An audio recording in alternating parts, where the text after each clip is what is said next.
The advice and opinions expressed by the host of Autism Live and her guests are meant solely as suggestion and should not be in any way construed as child-specific advice. Any choices you make in determining your child's treatment are completely at your own discretion.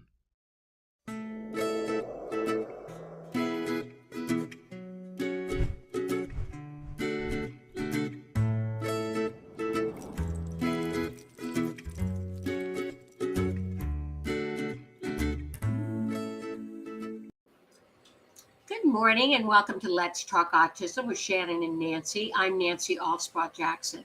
And I'm Shannon Penrod, and thrilled to be here with my good friend.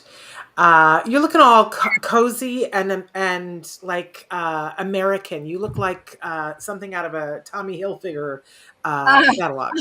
It's kind of chilly in my house. I haven't been out since very early this morning, so I'm not sure what the weather is. There we go. I haven't been out either. I've been chained to my desk here, so I have no idea myself. I have to be honest.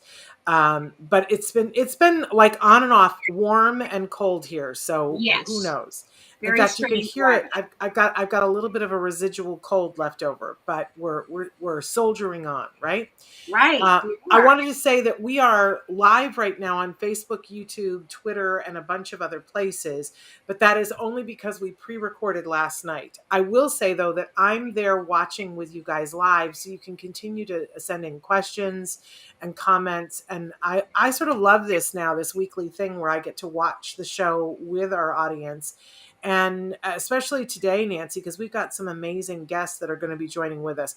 And I say that with an asterisk. I'm not 100% sure that our first guest is going to be with us, but we'll see. Because I'm just not 100% sure. There were some extenuating circumstances, and we'll see if she's able to join us. But I know for sure that Leigh Merryday Porch is going to be here with us. She's an amazing blogger that back in the day, I followed her very closely. Her blog, Flappiness Is. And she's got a new book out called The Scenic Route. And I know for sure that she's going to be with us later on. But Kranowitz is also supposed to be with us. She is author of the Out of Sync Child series. And hopefully she'll be able to make it here with us. She was having some extenuating circumstances, so if she's not here, we will forgive her, but we're hoping that she'll be able to join us. But before that, we've got all kinds of things to talk about in the news, and even before that, we need to take a second to talk about Wyart. But before we do that, let me not forget to tell you guys that we're live on all those platforms, but we also are a podcast available wherever you get your podcasts as a free download. And we hope that you'll check us out, share, like, review, do all of those things. Right, Nancy? Right.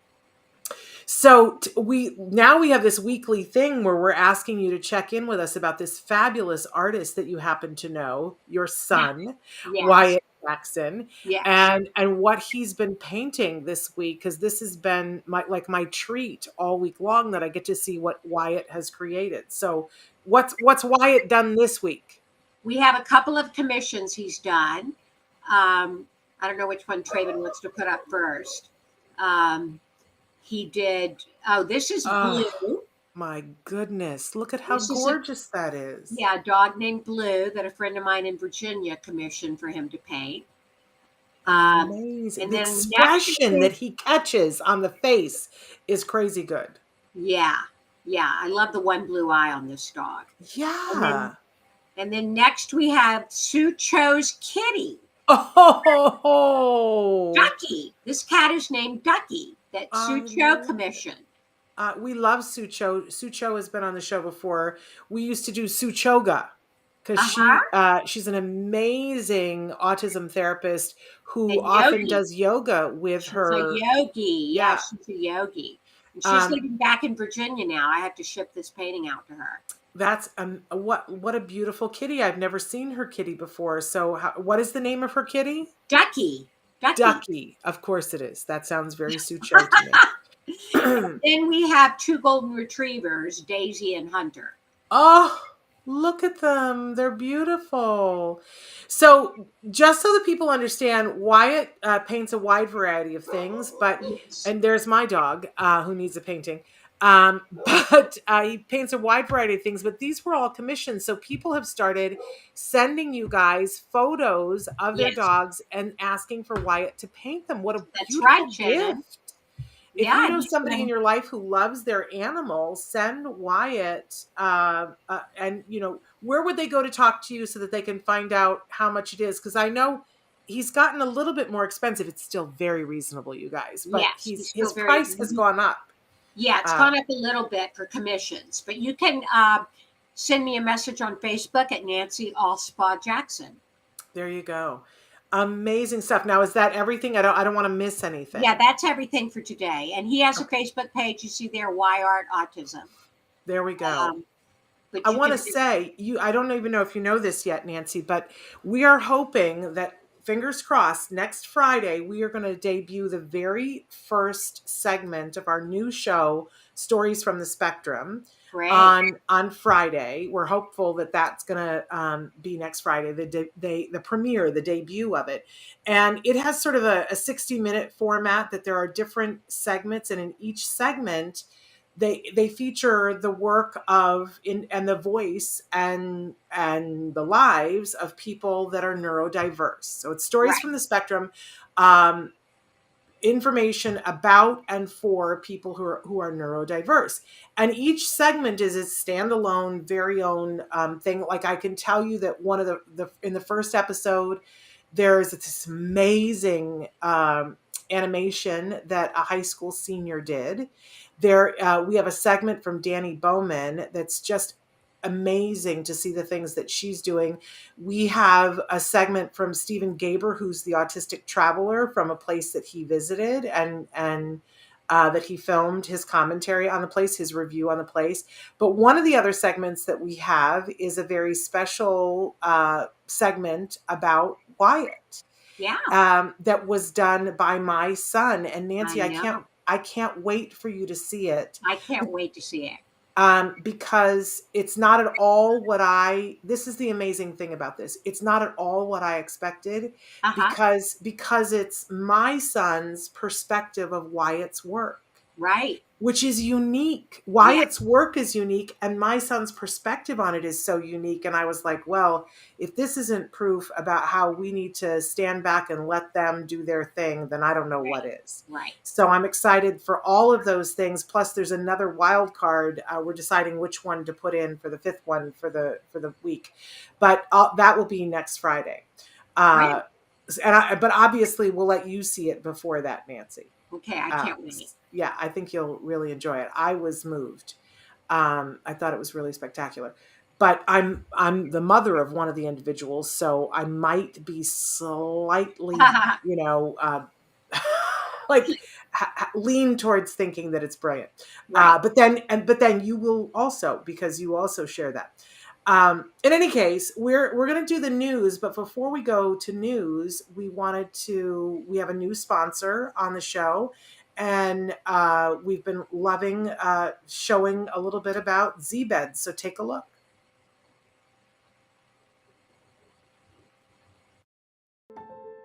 My Z-Pod, it helps me sleep. It's easier for an autistic person to sleep in there.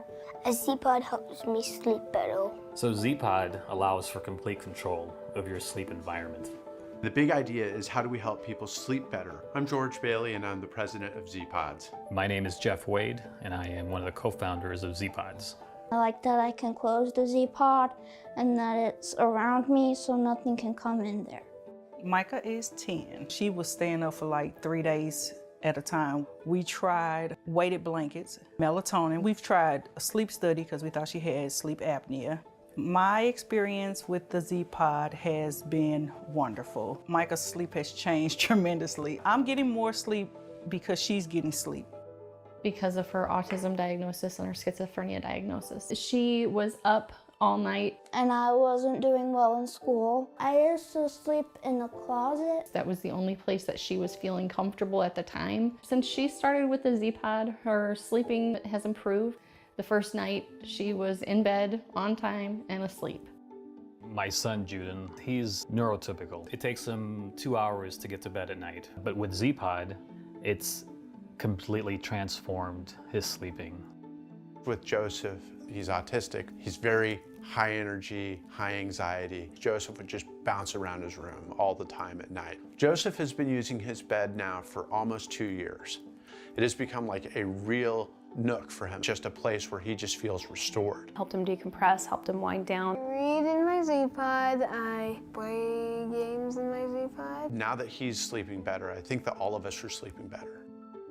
We have taken all of the suggestions that we've received from parents about how we can improve this technology, and we've put together a really exciting new bed that we're going to be releasing onto the market. So we've partnered with a local manufacturer who's invested into Zpod. We've got speakers in the new Z-Pods that will allow you to play nature tracks or meditation tracks. We're going to be creating what we call a sleepscape, where the sleep environment changes according to your individual preference. What we want to do is we want to give a name to sleep that gets kids excited to do this thing that is critical to their health. I could recommend it to good people. Have you ever slept in a Z-Pod?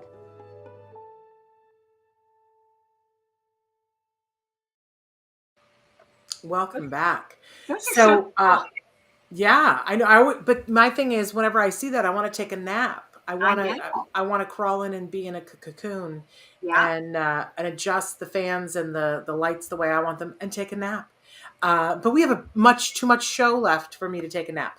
So it's time for us to do in the news. And our first story up, Nancy, is one of those stories. I just love the MTA in New York. I just love all the ways that they are embracing the autism community. I don't know if you know this, but we've had them on the show before because they have a museum underground in New York City that when people visit New York City, they love to take kiddos on the spectrum, and they have a whole program for the schools there that is autism friendly, and they actively seek out young people to come because they know that so many people on the spectrum really love trains and Yes. subways. My son is one of them. Yeah, and and Jem went through a phase. He isn't still in it, but I think he's still a little fascinated by the whole thing. We keep saying at some point we're going to take the train across the country. I get car sick, in my bathtub. So Right. and I used to live in New York City, and I was somebody who would walk rather than take the subway if I could, because sometimes they go so fast and I would get car sick in the subway. But I still love the MTA for New York for the things that they do. And this month, I feel like they just nailed it, Nancy. Yeah, they are their announcements. They have subway announcements and messages at 11 different stations. 2 messages will play every 15 minutes. And those messages are from students with autism at the Foundry Learning Center. I just love this. So, as you said, every 15 minutes from 7 a.m. to 7 p.m., when you're traveling in New York at those stations, they have like running announcements that they make. But now people are hearing children who are on the spectrum. And I love the examples that they gave that Tycho, who says that he loves the F train, urges riders to keep the stations clean by using the garbage cans on the platforms. And Jordan, who's 10, reminds strap hangers to not hold train doors. I just love this. What a wonderful opportunity for those kids. That's like a chance of a lifetime to record and then hear themselves playing in the subway station. Special shout out to Demetrius Cricklow, who is the Senior Vice President of the New York City Transit MTA. Great job. Whoever thought that up, great job. And wonderful execution. This is where we see people starting to get acceptance and being allies in the right way. Yes, Love. For sure, Shannon, for sure. Absolutely love it.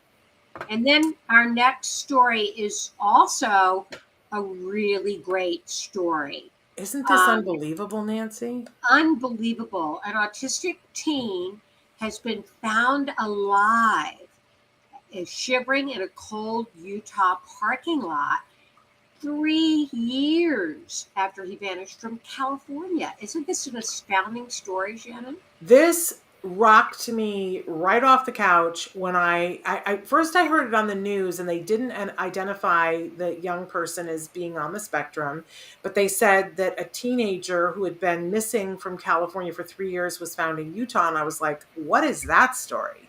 Like, what happened there? And then later, when I found out that this is, somebody from our tribe, Nancy, and this harrowing story about, the mom basically turning around and him being gone, and for 3 years she has looked for him every single day, not given up hope, believed that he was somewhere out there. They even moved from California back to where they lived in Idaho, hoping that he would show up there.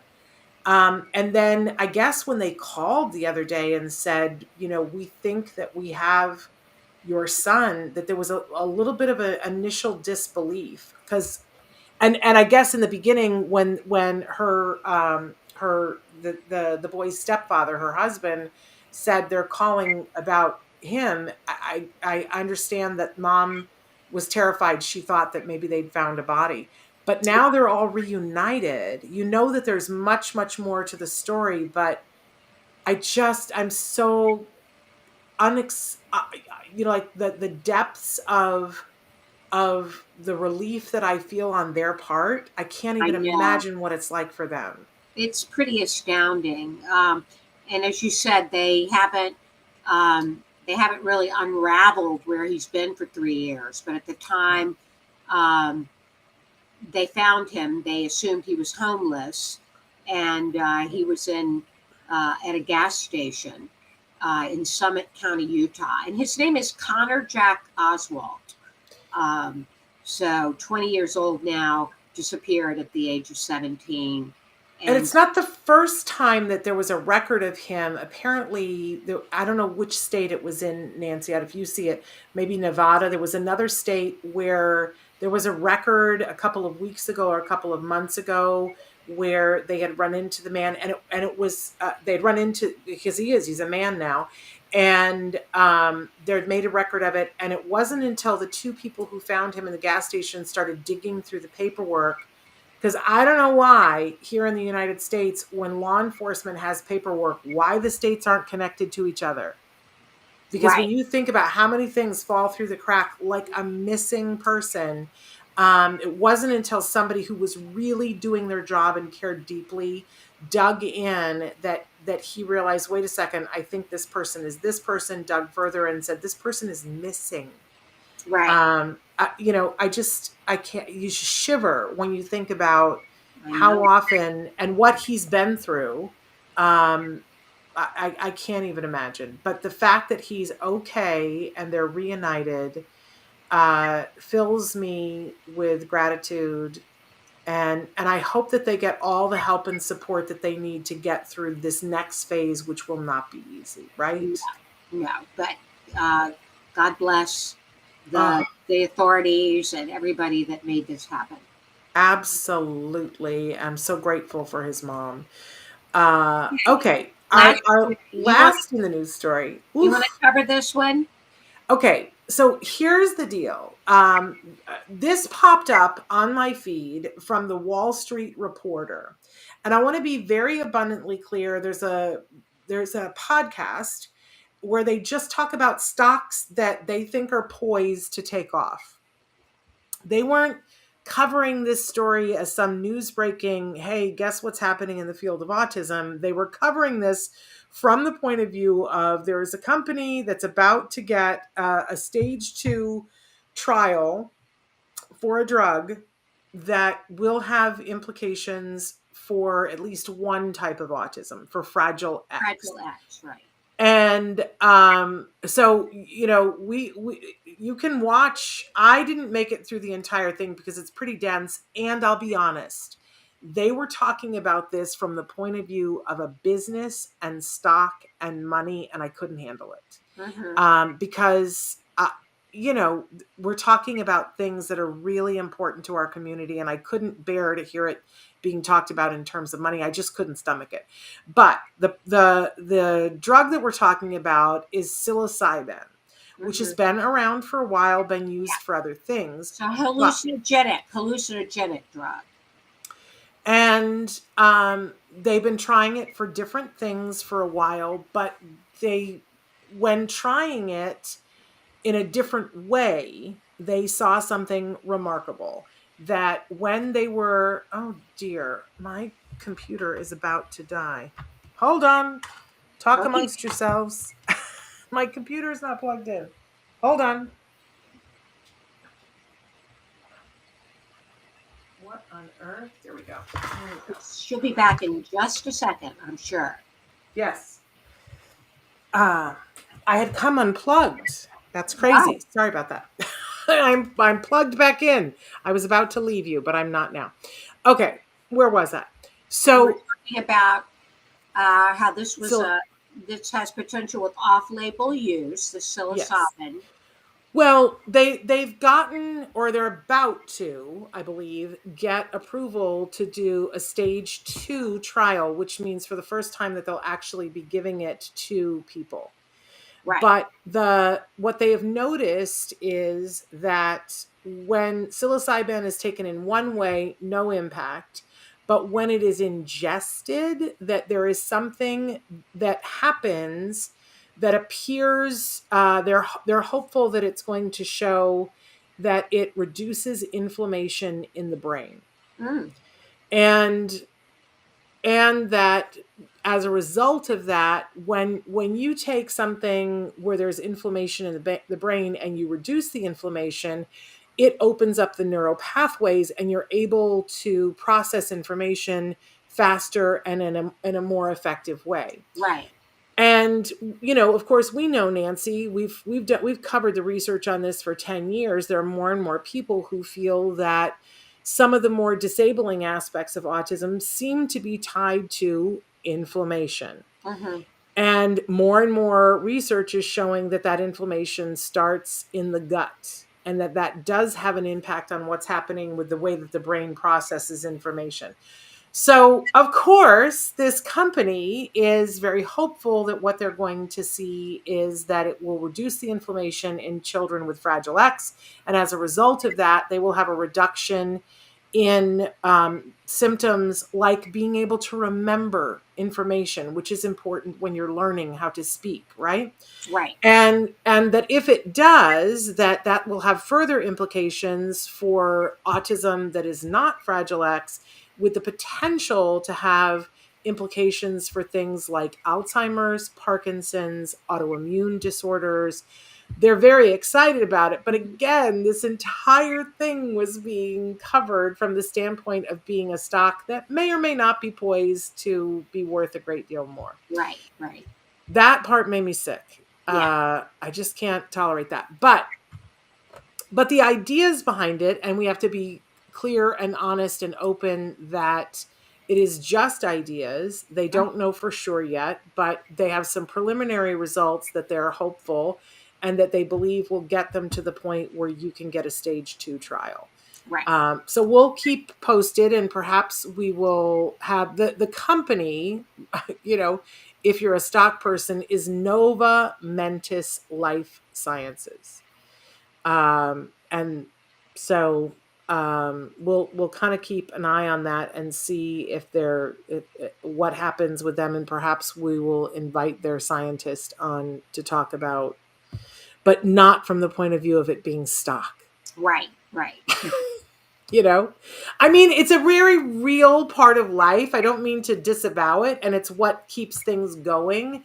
It's just, Nancy, when we're talking about our kids and the potential for our kids to be able to say their names, right. I don't want to hear how much. At one point, the guy says, the world of autism is a $5.8 billion yearly industry. And that just made me want to puke. I know, to think of us as just an industry in the eyes of some. Yeah. And well, because for me, always, I always used to say this at CARD. I would say, when I walk by and see people working, I think about how the cord to their computer goes directly to a home where a child is struggling. And that, that's what the connection, I can't unsee that connection.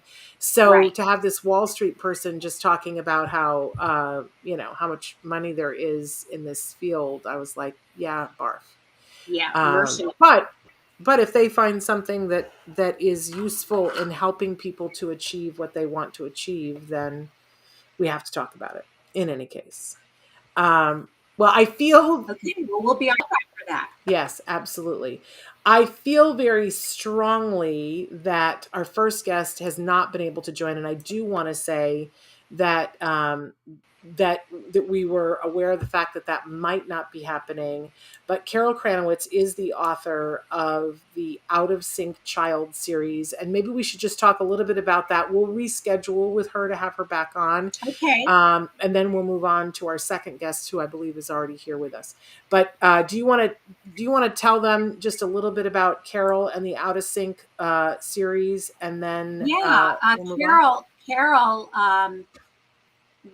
was a music, movement, and drama teacher for 25 years, and she observed many out of sync preschoolers, and to help them become more competent at work and play, she began to study sensory processing and sensory integration theory. And out of that, she helped identify some of the students' needs, steer them into early intervention. And in her writings and workshops, she explains to teachers, parents, and educators how sensory issues play out, and provides enjoyable sensory motor techniques, Shannon, and addressing at home and school. And she is best known, as you said, for her books, which are there's 3 books in the series: The Out of Sync Child. Yes. She's also the inventor of the In Sync Child Therapy, which you can find out more on her website, out-of-sync, sync-child.com. You can find out more about that. We were having her on. I know we talked about this yesterday, and somebody said, isn't that an older book? Hasn't that book been around for a long time? But there is a new edition of the book that's coming out with more information about sensory processing, because, we've learned a lot in the last few years. Right. And I look forward to having Carol on, because I know so many of you write in all the time and say, what do we do about the sensory stuff? And I know, Nancy, you're on this campaign as well, that there are a lot of things that you can do, but when you have somebody who works in the field of OT or something similar to that and really understands sensory stuff, boy, you can make some real progress. I know that you at one point found an OT who was just amazing to work with Wyatt. Yeah, he was great. Yeah, Alex Goolsby worked with Wyatt for a while, and he's the one who started getting us to do a schedule, which we had not really done religiously before, and that really helped Wyatt. But he was an autism whisperer. He did wonders with Wyatt. Don't you love that? Well, we'll look forward to having Carol on a different time. Definitely. But I'm happy to say that our next guest is already here with us, and if it's okay with her, we're going to go ahead and bring her in early. Right. But let's talk a little bit about her before we welcome her. Okay. Leigh Merryday Porch. What a lovely name. Right. And she, in the Scenic route, Leigh offers insight into how parents of children with autism can redefine hope in a world that often has a narrow view of what hope is. She's an educator and an expert on autism spectrum disorders. She's also the mother of a son who is autistic. She knows the pressure of special needs parenting, the need to overcome the challenges that our children face. But she says we must write our own stories about what is possible for our kids. I love that. And love them just as they are. She has chronicled her family's journey from the shock and uncertainty of a severe autism diagnosis to acceptance and advocacy. And in her beautifully written book, The Scenic Route, she shares the lessons she's learned about charting her own course. So welcome to the show, Let's also say, though, that Leigh, before this book, is an amazing blogger. Her blog, Flappiness is amazing. Was one of the first things that I followed. And I said this yesterday. I kind of wanted to be her when I grew up, because she just has an interesting way of looking at the world and brings humor and a reality and honesty to everything. She's also a veteran educator and academic coach with a master's in autism spectrum disorders. How amazing is that? She's an advanced certified autism specialist. She provides training in autism awareness for schools, civic organizations, and law enforcement, and has presented at disability-related conventions. Her writing has appeared in Chicken Soup for the Soul of Parents Raising Kids on the Spectrum, the Huffington Post, and the Child Mind Institute. And now with this book, she's just tearing it up. Leigh, welcome back to Autism Live. Hi, thank you for having me back. It's been a long time. It has been a long time, and I'm excited that you're here. So, Leigh, thanks for adding to that bio, Shannon. I cut it short. I'm glad that you okay. supplemented there. Leigh, you're so accomplished, and as Shannon said, you're a very successful blogger. What made you decide to write this book? We heard there's a news story that triggered it. Yeah, it was the funniest thing. I was up at, well, I guess it wouldn't be funny that I was up at 5 o'clock in the morning, but I was up at 5 o'clock in the morning, and I was reading an article of I'll say an autistic self-advocate who had the happy news that they had just graduated from college, and it was actually a graduate degree. And the individual was interviewed, and at one point she said that it could have gone differently, except that when she was little and doctors told her mom that there was no hope, that her mom said, "Over my dead body." And it was because of her mom that she had all of her success. Mm-hmm. And that crushed me at 5 o'clock in the morning, because I didn't leave any stone unturned either. And talking in complete sentences isn't going to be in the cards for my son. He's not wired that way. Right. He's not ever going to be wired that way. And all I could think about was, as happy as I am for them, and I have no doubt that her parents championing her and pushing her be her best self, I have no doubt. But she was already wired to be able to do that. And there's a lot of truth in that. Thank you, Leigh. You are preaching to the choir, because I have a son that's wired a certain way. I feel like I left no stone unturned. I did every intervention. And my son is who he is, and he is moderately autistic. He's not high functioning. And there are times that I blame myself when I hear these stories, right? Well, I think that that's the danger, is that you have a lot of parents out there who already are terrified. I mean, they think the world's going to end when they hear autism. And then now they think that they have to do these super Herculean efforts to get their child to this point. And it made me think about compasses, and about how when we start out in our parenting journeys, I mean, none of us know that we're about to become autism parents. Every parent on the planet, whether you are a parent in a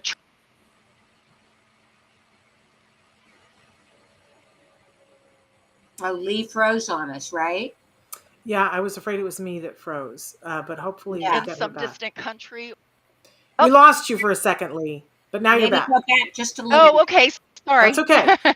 All right. But whether you are, no matter who you are as a person, as a parent, when you start out on this journey, you jump onto the highway and you believe that your compass is supposed to point north. And what is north? Well, It's not money. It's not your son joining the priesthood. It's not any of those things. For everyone, from the parent that's in the tribe to the CEO to the mom and pop shop, owner, what they want is for their children to be self-sufficient in life.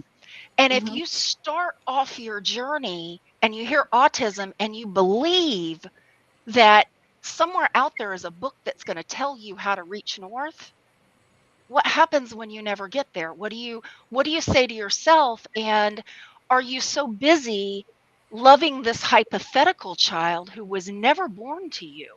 That child never existed. It's a child that maybe you've been spending a lot of time mourning, but that's not the word you were given in life. And the one that you have is probably wonderful in many ways.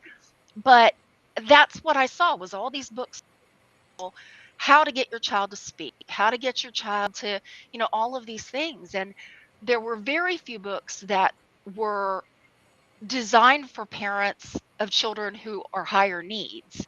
And if they are, they tended to be super religious to the point where it's about analyzing why God's to you. And I find that hurtful for people who are of faith because, God didn't do this to your child. What a terrible thing to say.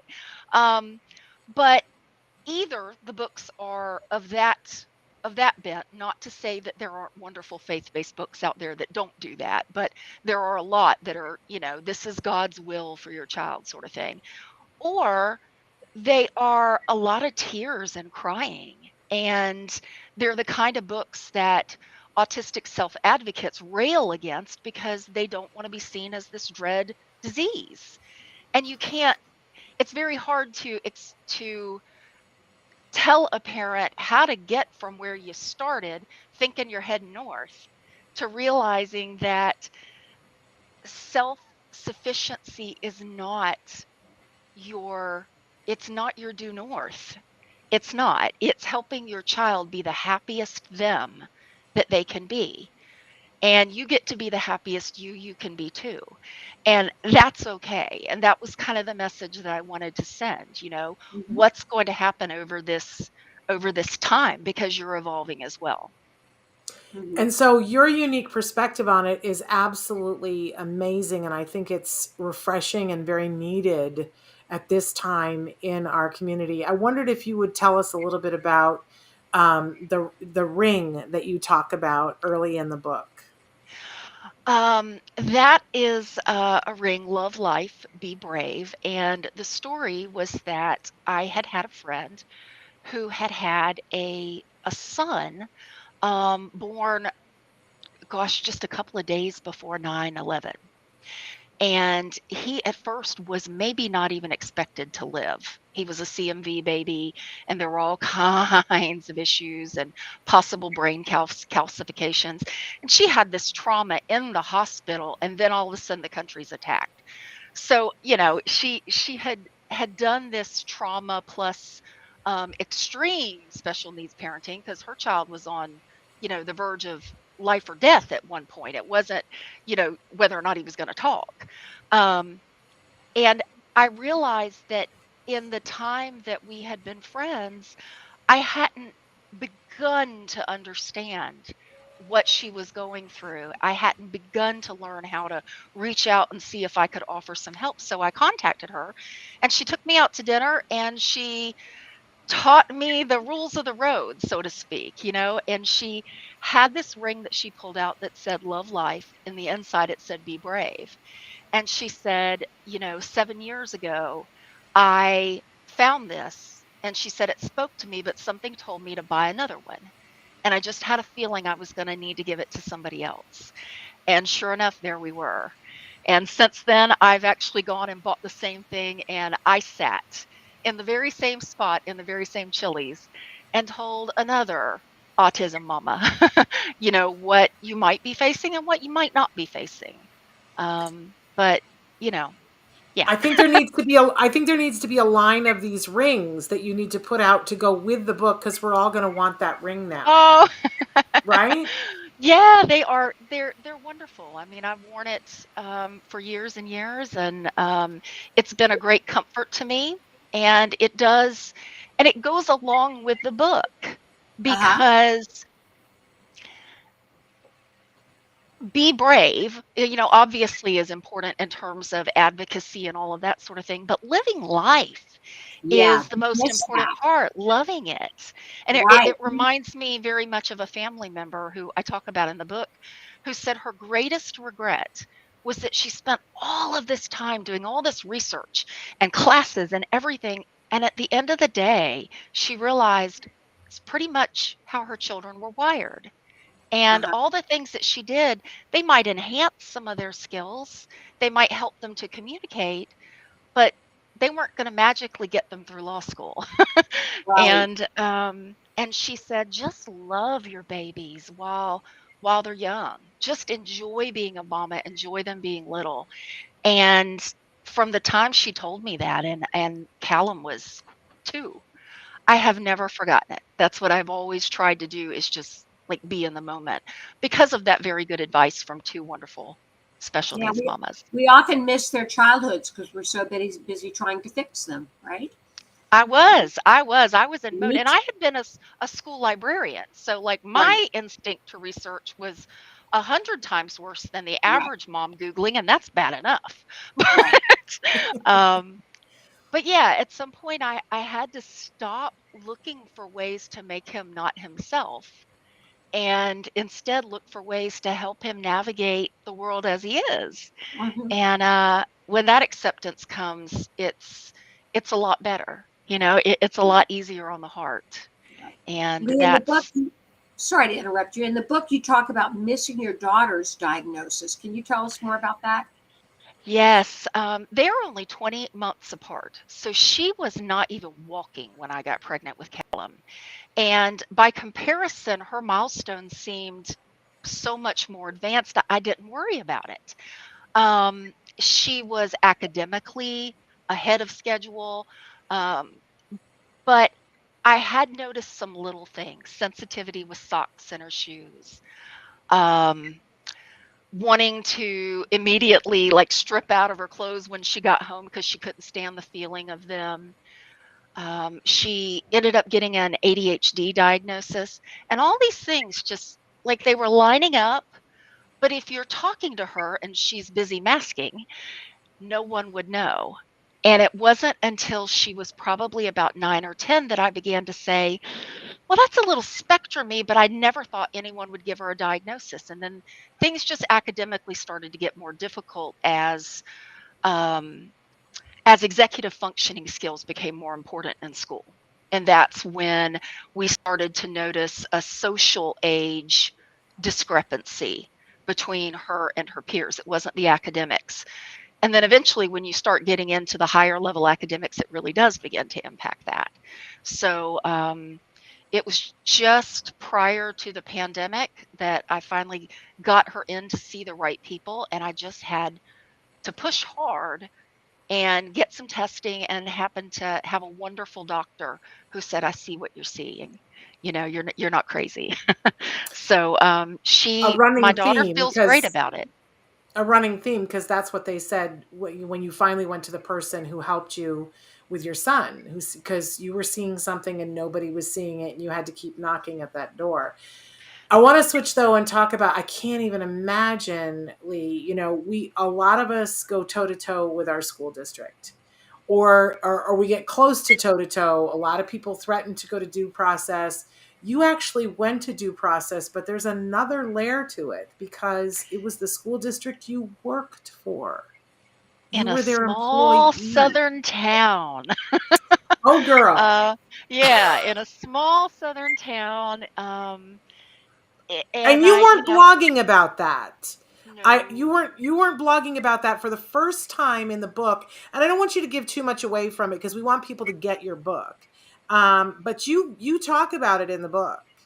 I do. At the time, I just didn't want to try to leverage any small platform that I had in such a way. But it was very traumatic. I'll have to say that outside of the deaths of my father and my stepmother, that was one of the most traumatic things. I mean, you're looking at people who not only had been, some of them had been my teachers, some of them had been my colleagues, um, and we're all sitting around this table, and suddenly I'm on the other side of the table, and it was very different. And I will say that everyone who has ever worked with my son has been wonderful. I've never had a single complaint about anybody who has ever worked directly with him.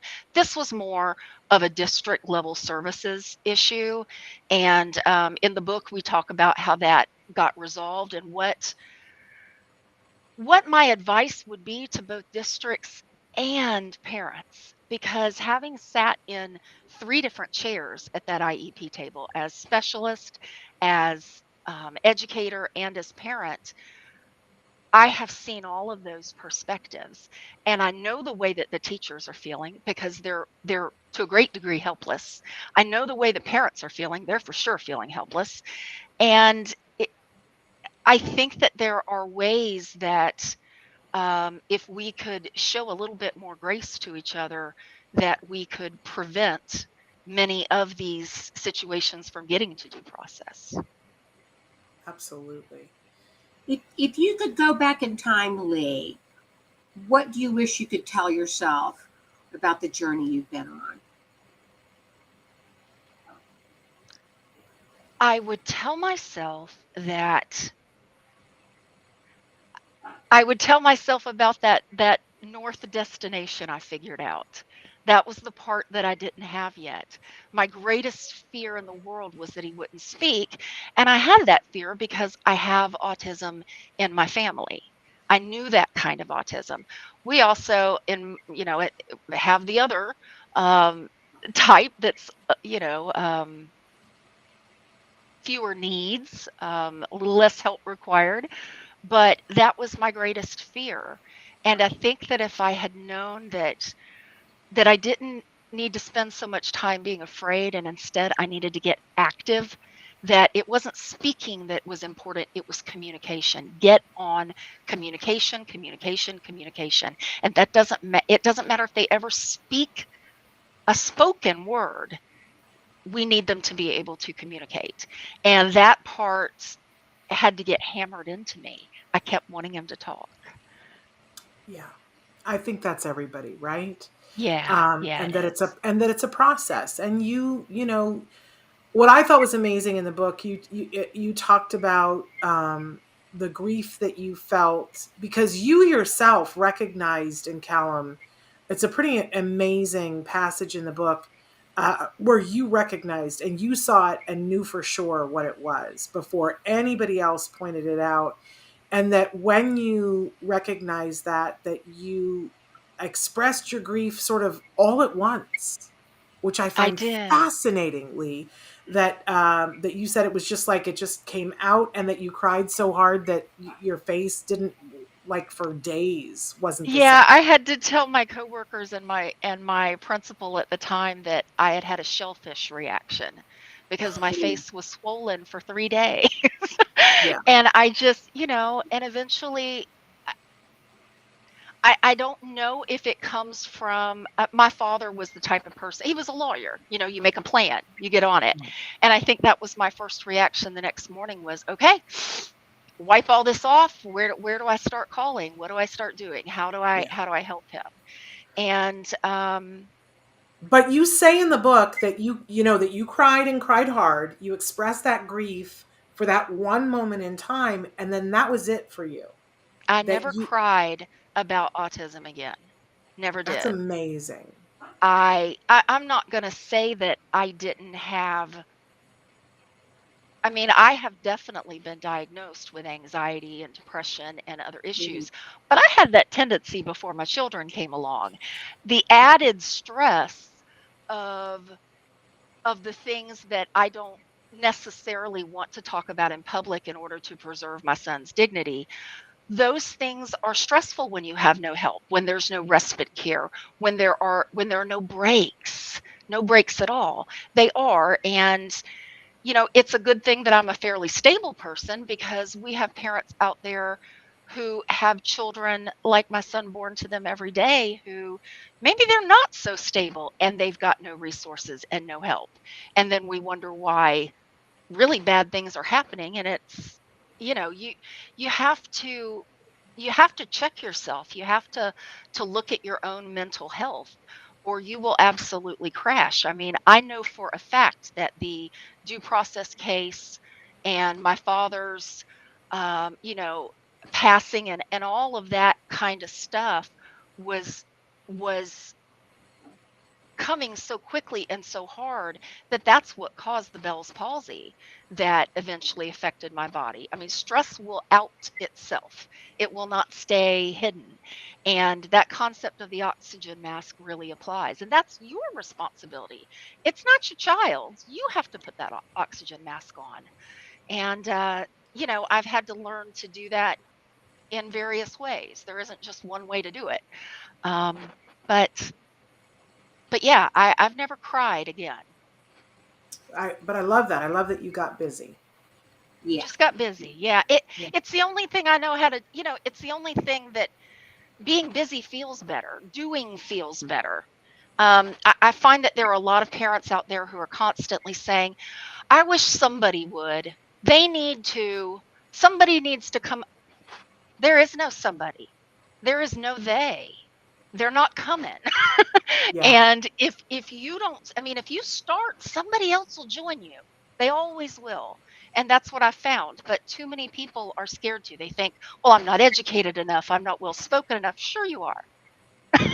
Do you speak, are you able to speak to other people? Then you can advocate, and you can do it in your own way, even if that's just going to your local store and saying, hey, how about getting a Caroline's cart in your store, or whatever it is locally, talking to the city and asking them to section off a block during the parade where the horns don't go off.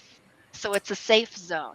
Those are things that anybody can do. You don't have to be a speaker, a teacher, a writer, any of those things. But doing always feels better. And when you make the world a little bit better in some way for your child, you're also going to make it better for other people's. Right. I often say that everybody has a talent, and everybody has a talent they can use to help their child. Some are born researchers, some are born networkers. Just everybody's got one. Absolutely. Yeah. Leigh, what is next for you and your family? Well, in addition to deciding to sign a book contract in a pandemic, we also decided to build a house because, the world wasn't stressful enough. But we are in the last days of it. We are putting up sheetrock today, as a matter of fact. We're really excited about it. But this is the house that Autism is building. Every single detail of this house has been planned with my children in mind, from the layout to extra features to even just the whole concept. And I am looking forward to writing that story, because I want people to to see what can happen if you get that opportunity. Not everybody can build a house, I know, but when you get the chance to do it and to think about those things, it's it may give some people some ideas for ways that they can enhance their own homes. Will you be giving us like a walkthrough, like a video walkthrough on your blog?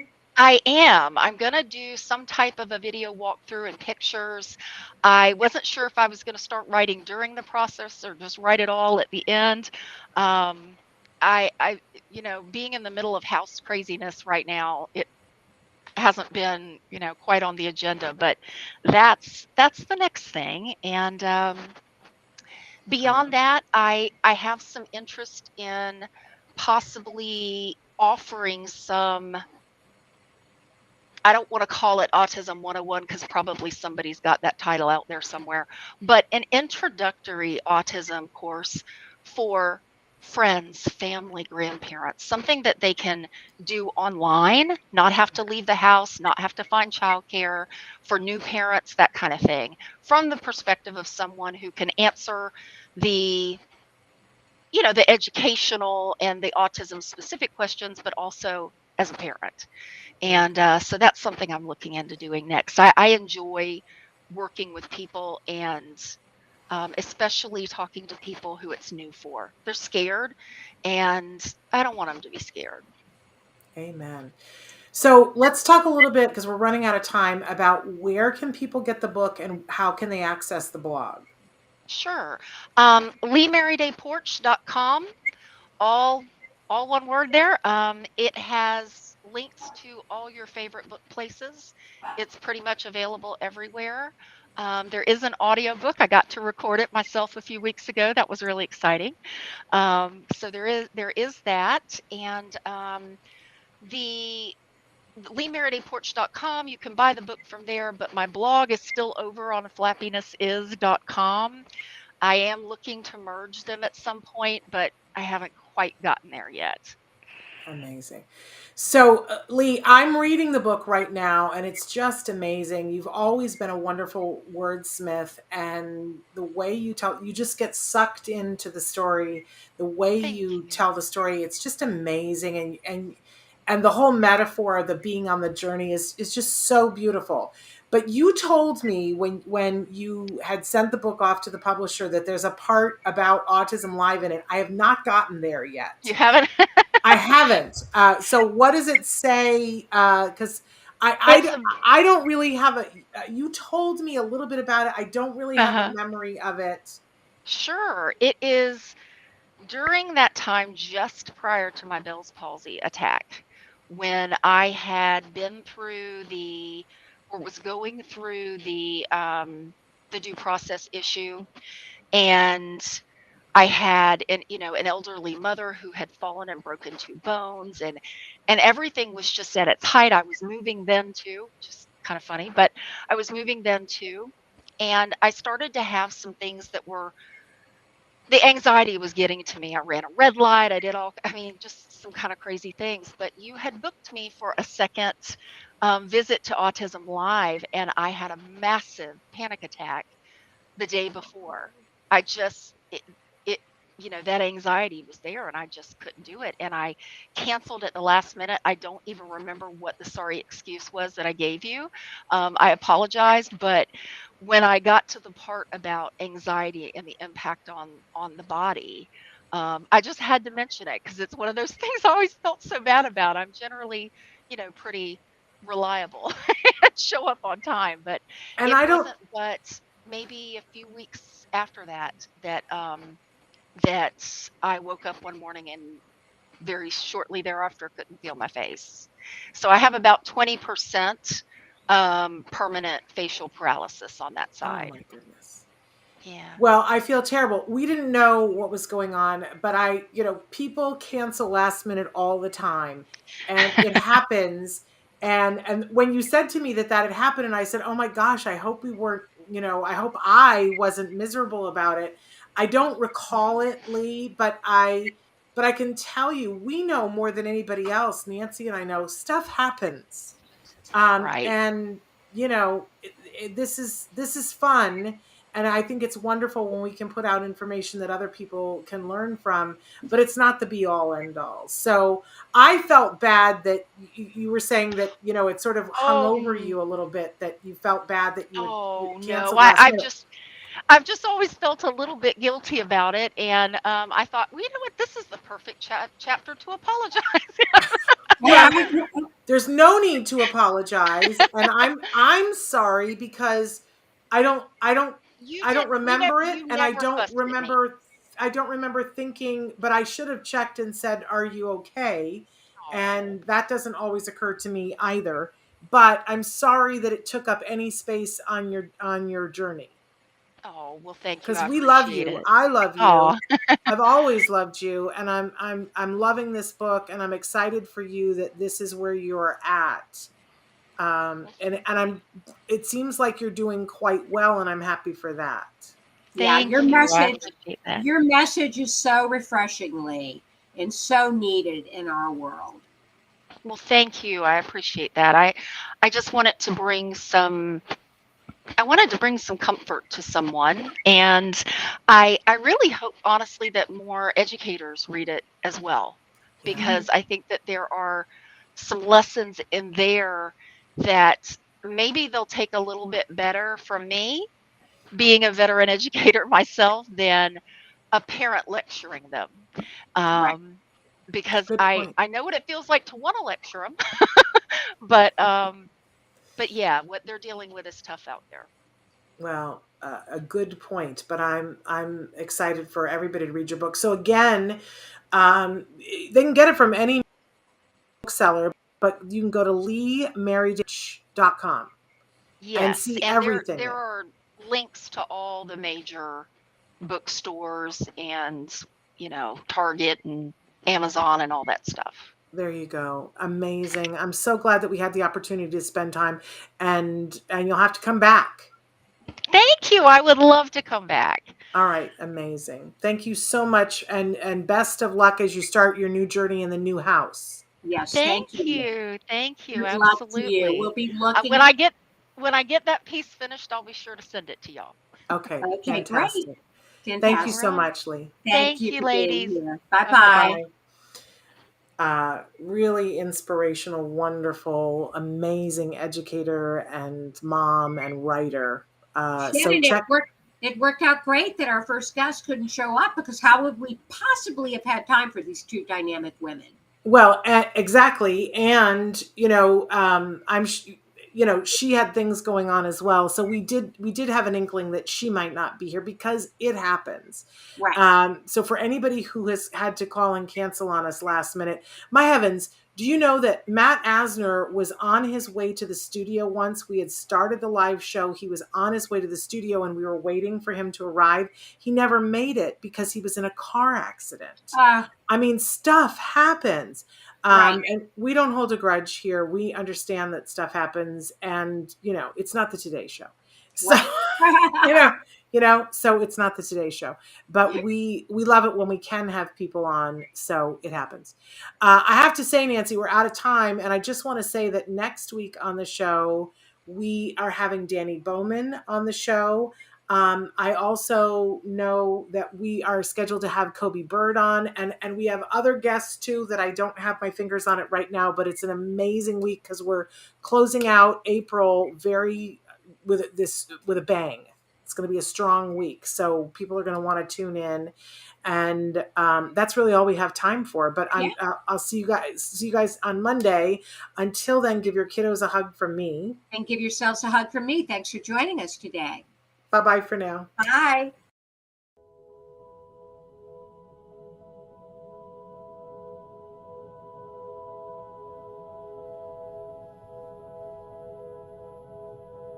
If you found anything helpful in this video, please give us a like. In fact, make sure that you smash that subscribe button on YouTube and give us a like on Facebook. You can also follow us on Twitter and on Instagram for important updates. And please download our free podcast wherever you get your podcasts. Thank you so much. See you next time.